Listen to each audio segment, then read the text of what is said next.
Hello guys, this is Jabral Sayed. And I'm Asma Sayed. Welcome to Al Safar Portugal Immigration Consultancy.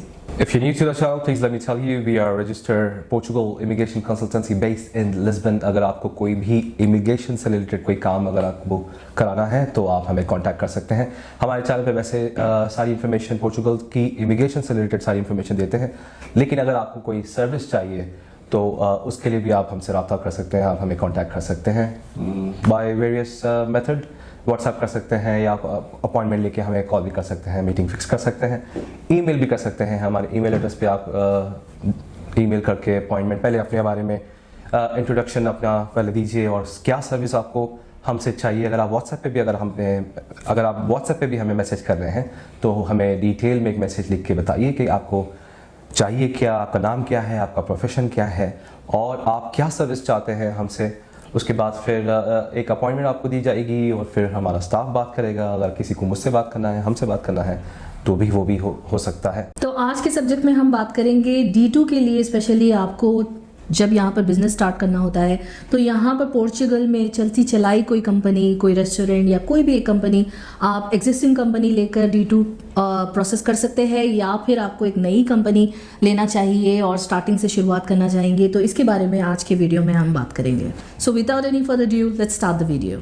आगे बढ़ने से पहले मैं आपको बता देता हूँ इसी सब्जेक्ट से रिलेटेड एक दो सिनेरियोज हैं जिसके साथ बीती है, जो गुजरा है, एक्सपीरियंस हुआ है और उन्होंने हमें व्हाट्सएप किया. व्हाट्सएप में ये था कि भाई हमारा D2 रिजेक्ट हो गया तो हमें अपील करना है, क्या आप अपील कर सकते हैं कि या आप प्रोसेस फिर से शुरू कर सकते हैं क्या. उनका जो केस था वो मैं आपको समझा देता हूं तो थोड़ा सा आप लोग भी समझ सकते हैं और क्या अवॉइड करना है आप लोग को. पहली चीज़ तो ये है कि उनके यहाँ पे भाई हैं और वो 2 साल से यहाँ पे रह रहे हैं. वो वाले भाई ने दुबई में रहते हैं, वो इंडियन ओरिजिन है. तो उन्होंने जो है अपने भाई को कंप्लीटली ट्रस्ट करके, वो मुझे बता रहे हैं कि भाई है, पता नहीं भाई है, दोस्त है, रिश्तेदार है, क्या है मुझे नहीं पता. उन्होंने हमें कांटेक्ट किया, ये वाले जो पोर्चुगल में जो मौजूद है उन्होंने हमें कांटेक्ट किया. रिजेक्शन वाली जो रिपोर्ट आई है एम्बेसी की तरफ से वो हमने शेयर किया और उन्होंने ये बताया कि आप इसका आगे प्रोसेस कर सकते हैं या नहीं कर सकते. फिर हमने उनसे बात की और समझने की कोशिश की कि क्या गलती हुई, उन्होंने क्या किया था, कब शुरू किया था. उन्होंने कहीं चलती चलाई हुई रेस्टोरेंट खरीदी 2023 में ये भाई के नाम से, जो भाई यहाँ पे है भी नहीं. वो बेचारे भाई जो है इनके ऊपर कंप्लीटली ट्रस्ट करके इनको, क्योंकि वो उनको तो पता नहीं है प्रोसेस क्या है और यहाँ पे ये रहते हैं तो इनके ऊपर भरोसा करके ये जो भी बोल रहे थे वो उनका मतलब अमल कर रहे थे, उसके ऊपर ये उनकी बातों को ट्रस्ट कर रहे थे. इन्होंने क्या किया कि कोई एग्जिस्टिंग बिजनेस चल रही थी उसको खरीदा और उसको ये भाई के नाम पे रजिस्टर किया. फिर वही नाम और बैंक अकाउंट वगैरह ट्रांसफर किया, कॉर्पोरेट बैंक वगैरह ट्रांसफर किया और उसके बाद D2 की कार्रवाई शुरू की यूएई से अपॉइंटमेंट वगैरह लेके 2 साल का कुछ ये प्रोसेस चला. ये होने के बाद अभी ये 1 हफ्ता पहले उनकी रिजेक्शन आई. रिजेक्शन में ये बताया गया है, जो हमने पढ़ा, कंपनी का जो बैलेंस शीट है वो बहुत ज्यादा लो है. तो वो लो है, वो रीजन से इनका वीजा रिजेक्ट हुआ, D2 वीजा रिजेक्ट हुआ.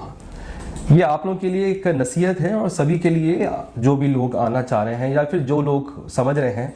पहले तो एक वो जो रिश्तेदार होते हैं और वो जो दोस्त होते हैं वो उनको कंप्लीटली इमिग्रेशन के बारे में नहीं पता होता.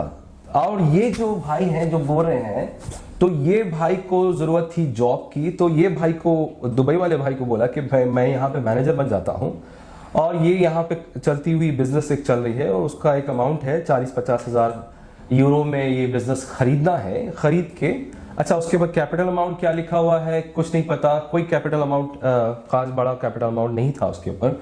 आप लोगों को पता ही है, जो लोग D2 फॉलो कर रहे हैं और हमारे चैनल को फॉलो कर रहे हैं, हम शुरू से यही कहते हैं कि capital amount is a must. बहुत अच्छा कैपिटल अमाउंट होना चाहिए, एक यूनिक बिजनेस प्लान होना चाहिए. वो भाई ने जो यहाँ पे पोर्चुगल में रहते हैं उन्होंने बहुत बड़ी गलती ये की कि पहले तो एक रेस्टोरेंट था और एक एग्जिस्टिंग बिजनेस था. ये एक नहीं, एक 2-3 केसेस हुए हैं. वो कैफे और रेस्टोरेंट ऑलमोस्ट सेम सिनेरियो है, ऑलमोस्ट सेम केस है. और वो बेचारों ने भरोसा करके ये भाई की हर बात को माना, डॉक्यूमेंटेशन ली, वो जो पेमेंट्स वगैरह चल रही थी, वो जो भी पेमेंट पूछ रहे थे वो कर रहे थे बेचारे. और उनको ये था, उम्मीद था कि पुरानी कंपनी है तो बहुत अच्छी बात है और उसको D2 रिजेक्ट नहीं होगा। ये एक सबसे बड़ी गलती है। D2 जरूरी नहीं है। लोग समझ रहे हैं कि एक एग्जिस्टिंग बिजनेस चल रहा है तो ही हम D2 कर सकते हैं। एग्जिस्टिंग बिजनेस चल रहा है आपकी आउट ऑफ पोर्चुगल, बाहर में अपने मुल्कों में, इंडिया, पाकिस्तान या यूएई, सऊदी वगैरह में अगर आप आउट ऑफ कंट्री का कोई बिजनेस चल रहा है तो आप D2 कर सकते हैं। आपका एग्जिस्टिंग बिजनेस अगर नहीं भी है तो भी आप कर सकते हैं। तो अगर आपका एग्जिस्टिंग बिजनेस है ठीक है, आपका बिजनेस कुछ भी नहीं है, आप जॉब करते हैं और D2 करना चाह रहे हैं, D2 startup visa, entrepreneurs, existing business, या वो लोगों के लिए जिसका बिजनेस चल रहा है या जिसका बिजनेस नहीं चल रहा है, सबके लिए D2 है। जरूरी नहीं है कि आपका बिजनेस हो। ये चीज क्लियर हो गई। अच्छा, उसके ऊपर से फिर ये बात समझ रहे हैं कि यहाँ का कोई अगर पुराना बिजनेस हो उसको लेके हम चलेंगे नहीं। कोई कैफे रहेगा, कोई रेस्टोरेंट रहेगा, कोई छोटा मोटा बिजनेस रहेगा, कोई बड़ा भी बिजनेस रहेगा और उसमें आपकी बैलेंस शीट अगर अच्छी नहीं है, वो बिजनेस सही नहीं चल रहा था, वो कंपनी में कोई प्रॉफिट नहीं आ रहा था, कुछ बिजनेस भी नहीं चल रहा था, तो ये बिजनेस लेके कोई फायदा नहीं है। आपको प्रोसेस करना है। अब जो गलती हुई वो गलती का मैं आपको पॉइंट आउट कर रहा हूं कि क्या क्या गलती हुई। ये इन्होंने किया, यहाँ का बिजनेस लेके अपने भाई पे भरोसा करके ये बिजनेस को लेके फिर इसकी बैलेंस शीट वगैरह बनाई। उन्होंने कहा कि बैलेंस शीट वगैरह बनाई और उसमें पैसे ज़्यादा शो करना शुरू किए, अकाउंटेंट ज़्यादा शो करना शुरू किया, उसके बावजूद भी वो रिजेक्ट हुआ। वो ये रीज़न है, पहली चीज़ तो एक रेस्टोरेंट है, वो बहुत ही कॉमन बिजनेस है, बहुत कॉमन बिजनेस है। D2 के लिए आपको एक यूनिक बिजनेस होना होता है, एक यूनिक बिजनेस प्लान बनाना पड़ता है। अच्छा, इन्होंने कोई बिजनेस प्लान नहीं शो किया क्योंकि यहाँ पे बिजनेस चल रहा था, कंपनी चल रही थी, एक रेस्टोरेंट चल रहा था। उन्होंने कोई बिजनेस प्लान नहीं बनाया और ना ही सबमिट किया। तो ये सारी जो इन्होंने हरकत की वो काफ़ी अनप्रोफेशनल और काफ़ी इमेच्योर वाली हरकत थी। उसमें काफ़ी ज़्यादा टाइम इनका पहले तो गया, इनके बहुत सारे पैसे लगे, वही यूएई वालों के बेचारों के पैसे लगे और एट दी एंड फिर उनको रिजेक्शन का सामना फेस करना पड़ा। क्या एम्बेसी का तो यही है ना कि भाई प्रॉपर चीज़ें देंगे तो आपका हाँ कुछ हो सकता है, क्योंकि D2 में रिजेक्शन नहीं होता है। D2 ज़्यादातर हमारे पास 99.8% हमारा जो रेशियो चल रहा है D2 का, हमारे पास माशाल्लाह सक्सेसफुल 99.8% चल रहा है हमारा रेशियो D2 का। तो अगर आप खुद ही करेंगे, आप खुद ही भी कर रहे हैं तो कोई प्रॉब्लम नहीं है, लेकिन सिस्टमैटिक और सही तरीके से करिए। बिजनेस प्लान आपका होना चाहिए, आपका निफ होना चाहिए, आपकी कंपनी फॉर्मेशन होना चाहिए, कैपिटल अमाउंट आपका एक अच्छा खासा कैपिटल अमाउंट होना चाहिए। पाकिस्तानी नेशनल है तो ज़्यादा से ज़्यादा बताने की कोशिश करिए। पर्सनल, अगर आप सिबलिंग्स, अपने स्पाउस को, अपनी फैमिली को, अपने बच्चों को लेके आ रहे हैं तो पर्सनल बैंक अकाउंट चाहिए। पर्सनल बैंक अकाउंट होने के बाद आपका पर्सनल बैंक अकाउंट में भी पोर्चुगीज पर्सनल बैंक अकाउंट में भी एक अमाउंट शो करना पड़ता है, because you are sponsoring your family. तो ये सारी चीज़ें हैं। यहाँ का घर का कॉन्ट्रैक्ट आपका बहुत ज़्यादा ज़रूरी है, वो बने उनके नाम पे, इलेक्ट्रिसिटी है, इंटरनेट भी उनके नाम पे है, हर चीज़ उनके नाम पे है, फिर भी रिजेक्ट हो गया। रिजेक्ट तो होना ही था, रिजेक्ट तो होना ही था। अब उनका केस भी हमने वैसे नहीं लिया बिकॉज वो ऑलरेडी स्पॉइल्ड है, वो कम्प्लीटली उनका केस खराब हो गया। उनको फिर से शुरू करना पड़ेगा, एक नई कंपनी, नया कैपिटल अमाउंट, एक घर लाना पड़ेगा, एक्चुअल घर लाना पड़ेगा। You need to have 1 year tenancy contract, it is mandatory, ये मस्ट है।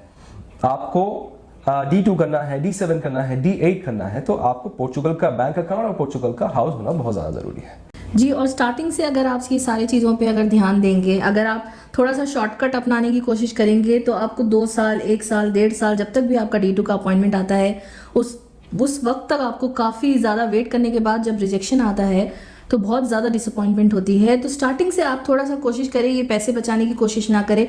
अगर नहीं करना है स्टार्टिंग से इस चीज़ में जाए मत, लेकिन यहाँ से थोड़े बचा लेंगे, वहाँ से थोड़े बचा लेंगे, बिजनेस प्लान नहीं बनाने के चक्कर में एग्जिस्टिंग बिजनेस ले लेंगे, तो ये सब चीज़ें D2 के लिए नहीं चलती। क्योंकि गवर्नमेंट बहुत इसको ध्यान से देखती है कि यहाँ की गवर्नमेंट को क्या फ़ायदा मिल रहा है आपके बिजनेस से। 5 साल का आपको प्लान देना होता है, आपको कितना आप उसमें यहाँ पर की गवर्नमेंट का फ़ायदा होगा, कितने आप यहाँ पर जॉब ओपनिंग करेंगे, कितना फ़ायदा होगा, ये सारी चीज़ें आप जब बताते हैं तो जब गवर्नमेंट जाके यकीन करती है कि हाँ आप यहाँ पर आके बिजनेस स्टार्ट करेंगे, यहाँ पर आपके बिजनेस की वजह से गवर्नमेंट को ये फ़ायदा होगा, एम्प्लॉयमेंट्स को थोड़ा फ़ायदा होगा, ये सारी चीज़ें देखकर वो D2 देते हैं। अगर आप ऐसी कोई भी बिजनेस लेकर करेंगे और वो बिजनेस ऑलरेडी माइनस में चल रही है, उसका कोई प्रॉफिट नहीं आया है, ये सारी चीज़ें वो जब चेक करते हैं तो फिर 2 साल के बाद, 1.5 साल के बाद रिजेक्शन बहुत लाजिम होता है। आप अपनी तरफ से पूरी कोशिश करते हैं, समझते हैं, लेकिन अगर आप स्टेप बाय स्टेप अगर फॉलो करेंगे सारी चीज़ें तो फिर रिजेक्शन के चांसेस बहुत ज़्यादा कम हो जी, जाते जी, हैं। बैंक बिल्कुल। अकाउंट में जो आप जो स्पेशली पैसे शो करते हैं वो आपका खुद का बैंक अकाउंट होता है, वो आप खुद अपने पैसे अपने अकाउंट में रखते हैं, किसी को देना नहीं होता है, अपने बैंक में खुद शो करना होता है। जितना अमाउंट ज़्यादा शो करेंगे उतना गवर्नमेंट को पता चलेगा कि आप यहाँ पर आके ये इन्वेस्ट करने वाले हैं, इससे अपना बिजनेस स्टार्ट करने वाले हैं, तो उस वजह से वो पैसा होता है। अक्सर लोग समझते हैं कोई ये अकाउंट ले लेगा, कोई ले लेगा, कोई किसी को उसका पैसा नहीं मिल सकता, तो वो आपका खुद का अकाउंट होता है। आप यहाँ पर आके वो इन्वेस्ट करने वाले हैं बता सकते हैं, एक साथ भी आप शो कर सकते हैं या फिर अपॉइंटमेंट से पहले पहले आपके अकाउंट में वो पैसे होना चाहिए। थोड़े थोड़े करके भी आप सेंड कर सकते हैं, ऐसा नहीं कि एक साथ आपको 50,000 60,000 ऐसे शो करना है। धीरे धीरे आप 10-10 हज़ार करके भी आप जब भी आपका अकाउंट बन जाए उसमें आप ट्रांसफ़र कर सकते हैं। नहीं, कायदे से कंपनी फॉर्मेशन होते ही, बैंक अकाउंट खुलते ही आपको अमाउंट डालना है, जल्द से जल्द डालना है। यस, हाँ, अगर 50,000 का आपने कैपिटल अमाउंट डाला है तो it will not be easy for you to transfer the amount from your home country और फ्रॉम योर रेजिडेंट कंट्री। तो थोड़ा थोड़ा हर महीना, हर हफ्ता थोड़ा थोड़ा टाइम लेके आप पैसे डाल सकते हैं, लेकिन आपको कैपिटल अमाउंट जल्द से जल्द डालना है। रिक्वायरमेंट है, एक बार कंपनी फॉर्मेशन होने के बाद और बैंक अकाउंट खुलने के बाद आपको कैपिटल अमाउंट डालना ही डालना है। ऐसे कई सारे केसेस में भी ऐसा हुआ कि लोगों ने कैपिटल अमाउंट तो लिखा, 15-20 हज़ार कैपिटल अमाउंट लिखा, बैंक अकाउंट भी यहाँ पे खुला, लेकिन पैसे नहीं ट्रांसफर किए। एक रिजेक्शन केस हमारे पास ये भी आया था, हमारे पास ऑफिस में भी आए थे। तो मैंने पूछा क्या रीज़न हुआ आपका रिजेक्शन का, तो उन्होंने कैपिटल अमाउंट नहीं डाला था। तो मतलब अच्छा, दूसरी चीज़ ये है, मुझे बोलना ज़्यादा मेरे ख्याल से इम्पोर्टेंट है। अक्सर जो केसेस ख़राब हुए लोगों के, मैंने गौर किया, वो रिश्तेदारों और दोस्तों की तरफ से। तो आपको देखो, ये एक इमिग्रेशन का काम हो रहा है, एक दूसरे मुल्क का, एक दूसरी कंट्री का, ये यूरोपियन कंट्री का एक इमिग्रेशन का काम हो रहा है। तो उसमें आप अपने, ठीक है, आई नो आपको ऐसा लगता है कि रिश्तेदार या दोस्त या भाई, उनको ज़्यादा पता होगा, आपसे ज़्यादा पता होगा, तो वो आपका अच्छे से करेंगे, ये करेंगे, लेकिन दे आर नॉट प्रोफेशनल्स। रिश्तेदार भी जो है सब सुनी सुनाई बातें, यहाँ से सुन के, वहाँ से सुन के, यहाँ पे बहुत सारे, एक चीज़ पे आपको 1000 अलग अलग कमेंट्स और अलग अलग सजेशंस और नसीहतें मिल जाएंगी आपको, लेकिन एक्चुअल जो आपको सजेशन देगा वो कोई प्रोफेशनल ही देगा। तो कोई कंसल्टेंसी या कोई लॉ फर्म से आपको कंसल्ट करना बहुत ज़्यादा ज़रूरी है और उनसे कुछ काम आपको कराना ज़रूरी है। आप इनके ऊपर, अपने रिश्तेदारों के ऊपर डिपेंड नहीं हो सकते। मैंने एक्सपीरियंस जो अभी तक किया है, कई सारे लोगों के केसेस ख़राब जब होते हैं जब वो अपने रिश्तेदारों पे, अपने दोस्तों के ऊपर 100% भरोसा करते हैं और उनके ऊपर पूरी फाइल जो है दे देते हैं। तो ऐसी गलती नहीं करना। आज का वीडियो बनाने का मकसद ही यही था कि आपको भी कुछ आपको पता होनी चाहिए कि निज़ाम क्या है, सिस्टम क्या है, प्रोसेस क्या है, D2, D7, D8 डिफरेंस क्या है, गोल्डन वीज़े में डिफरेंस क्या है, ये सारी चीज़ें आपको पता होनी चाहिए। आप एक चंद अगर रुपए बचाने के चक्कर में एक कंसल्टेंसी या कोई एक लॉ फर्म या कोई प्रोफेशनल कंपनी जो कि आपको ये प्रोसेस करके दे सकती है, उनको आपको कांटेक्ट करना बहुत ज़्यादा ज़रूरी है। साथ ही साथ मैं ये नहीं कह रहा हूँ कि कम्प्लीटली आप अपने दोस्तों से, रिश्तेदारों से, अपने भाई जो भी आपके यहाँ पे रहते हैं उनसे बात नहीं करिए, उनसे मत पूछिए, हर किसी से पूछिए, लेकिन एट द एंड डिसीजन आपको लेना है। एक 4 रुपये बचाने के चक्कर में, अब ये देखिए, ये 2023 से इनका बेचारों का प्रोसेस चल रहा था, जो यूएई में है, उनका प्रोसेस चल रहा था, और अपने भाई के चक्कर में जाके, अब वो भाई का क्या फ़ायदा था, वो भाई भी है नहीं है मुझे नहीं पता, वो एट द एंड फिर वही रेस्टोरेंट में काम कर रहे हैं जो रेस्टोरेंट में ये ख़रीद के D2 का जो प्रोसेस किया था। तो अब उनका इसमें क्या फ़ायदा नुकसान, वो अल्लाह आलम, मुझे नहीं पता, बट लेकिन एट द एंड जो यूएई वाले जो बेचारे थे और फैमिली के साथ आने वाले थे, उनका कुछ नहीं हुआ। तो ये सारे चीज़ों से बचें और D2 का प्रोसेस समझें। D2 प्रोसेस एक्चुअली बहुत ज़्यादा ईजी है। अच्छा, हमारे एग्जिस्टिंग कस्टमर्स के लिए और व्हाट्सएप पे जो नए कस्टमर्स हैं और ईमेल में जो नए कस्टमर, उनके लिए भी एक मैसेज है। D2 जो है 4 दिन का प्रोसेस नहीं है। D2, D7, D8 4 दिन का प्रोसेस नहीं है, टाइम लगता है। ऐसे कई सारी कंसल्टेंसीज आपको 6 महीने में करके दे दूंगा, 8 महीने में करके दे दूंगा। अगर ये सब बातें कर रहे हैं तो ये गलत बातें हैं, बिल्कुल भी गलत बातें हैं। और वही कस्टमर जो अगर वो कहीं और कंपनीज के पास अगर अपना फाइल अगर अपनी दिए थे, तो फिर वो 1-2 साल के बाद फिर पलट के वापस आते हैं, अरे जिब्रान भाई, वो उनके पास हम गए थे, 75,000 दिरहम हमने दिया और अभी तक हमें सिर्फ निफ्ट मिला। ऐसे लोग वापस पलट के आते हैं फिर हमारे पास। तो मुझे सीधी सीधी बात करने की आदत है, डिटेल में बहुत लंबी बात करने की आदत है, अच्छे से समझाने की आदत है। ये 1 से 1.5 साल का प्रोसेस है। D2 जो है 1 से 1.5 साल का प्रोसेस है। आपका बैंक अकाउंट बन रहा है remotely. Do you think it's that easy to open a bank account? यहाँ पे रोने के बावजूद लोग उनका बैंक अकाउंट नहीं बनता because they don't have a tenancy card. यहाँ पे रेसिडेंस कार्ड आपका होने के बाद ही बैंक अकाउंट खुलता है। जैसे दुनिया भर में यूएई में अगर आप रहते हैं तो यूएई में बिना एमिरेट्स आईडी के आपका या आपके वैलिड वीजे के बाद आपका बैंक अकाउंट खुलता है, उससे पहले नहीं खुलता। आपका बैंक अकाउंट डीएक्टिवेट कर देते हैं जिस दिन आपका एमिरेट्स आईडी एक्सपायर हो जाता है और जिस दिन आपका वीजा कैंसिल हो जाता है। ये भी पता है ना आपको, यूएई में रहने वाले या सऊदी कहीं भी रहने वाले। वैसे ही यहाँ पे है, लोग आपको नहीं खोल के देते, लेकिन अगर कोई खोल के दे रहा है तो it's not a one day job, it's a process. Compliance के पास और बहुत सारी चीजें होती है, स्कैनिंग वगैरह होती है, डॉक्यूमेंटेशन देखते हैं लोग, बहुत सारी चीजें होती हैं, तो बहुत टाइम लगता है D2 के लिए, बैंक अकाउंट खोलने के लिए।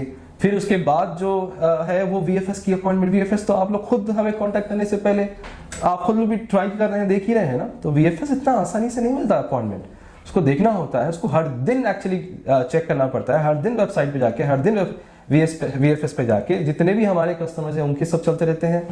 और प्रोसेस यही है कि हर किसी का फिर अपॉइंटमेंट स्लॉट वगैरह देखना होता है, तो ये एक दिन का काम नहीं है। तो 100 बात की एक बात ये है कि एक एग्जांपल हमारे स्टाफ ने कहा कि अगर आप बीमार पड़ते हैं तो आप किसके पास जाते हैं? अपने रिश्तेदार के पास जाते हैं या फिर डॉक्टर के पास जाते हैं? तो eventually you have to go to a doctor, क्योंकि वो एक्सपर्ट है और वो स्पेशलाइज है उस चीज़ में, उनको मालूम है क्या दवाई देना है। रिश्तेदार के पास नहीं जा सकते आप। रिश्तेदार तो बोलेगा अरे ये खा लो, वो कर लो, वो कर लो, और उसका कोई रिएक्शन हो जाएगा। तो रिश्तेदार का काम है बोलना। आई नो हर रिश्तेदार डेफिनेटली आपके अच्छे के लिए ही सोचता है, अच्छे के लिए बोल रहा होगा, लेकिन कुछ चीज़ें उनको नहीं पता है। तो डॉक्टर को पता है कि दवाई क्या देना है, इनके सिम्टम्स क्या है, बीमारी क्या है, डॉक्टर को पता है। जैसे हमें पता है इमिग्रेशन का प्रोसेस, हमें पता है, हम आपको एडवाइस कर सकते हैं सही तरीके से कि क्या करना है, क्या सही है, क्या गलत है। उसको फिर जाके आप फिर क्रॉस चेक करिए। आप हमसे बात करने के बाद फिर जाइए क्रॉस चेक करिए, देखिए हर जगह लिखे हुए हैं, कई सारी चीज़ों में, कई सारे आर्टिकल्स में, कई सारे ऑफिशियल वेबसाइट्स पे लिखे हुए D2 का प्रोसेस लिखा हुआ है। वहाँ से घर बैठे बैठे अपने बाथरूम में बैठे बैठे मोबाइल पे देख सकते हैं आपके D2 का प्रोसेस क्या है। You can go and cross check that. लेकिन रिश्तेदारों पे 100 बात की एक बात बनाने का और बोलने का मकसद ये है कि रिश्तेदार ठीक है आपके कुछ पैसे बताने की कोशिश कर रहे हैं, लेकिन फिर एट द एंड इवेंचुअली आपका डबल खर्चा करवाते हैं। अक्सर ये हमारे साथ, हमारे कस्टमर्स के साथ, हमारे सामने जो एक्सपीरियंस और एग्जांपल्स और सिनेरियोज, अलग अलग जो सिनेरियोज हमारे पास जो आए हैं, वो यही है कि सुनी सुनाई बातों पे भरोसा करना। अक्सर आप कोई भी चीज़ अगर कभी भी अगर यहाँ पर मालूम करने आप बाहर जाएंगे, 10 लोग 10 किस्म की बातें करते हैं, तो आपको अपने खुद को आपको पता होना चाहिए कि कौन सही बोल रहा है, कौन गलत बोल रहा है। और सब पे ट्रस्ट करके आप 10 लोग के तरफ नहीं जा सकते।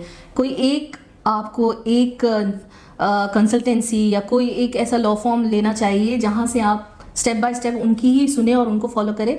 10 लोग की बातें सुनेंगे, आपका केस पूरा तरीके से ख़राब हो जाएगा। फिर वापस लोग आके हमको बोलते हैं कि अब आप हमारा केस लेकर यहाँ से हैंडल कर सकते हैं, तो हम लोग फिर बीच में से जब वो पूरा केस ख़राब हो जाता है, फिर हम लोग वो केस नहीं ले सकते, क्योंकि वो नहीं हो सकता है।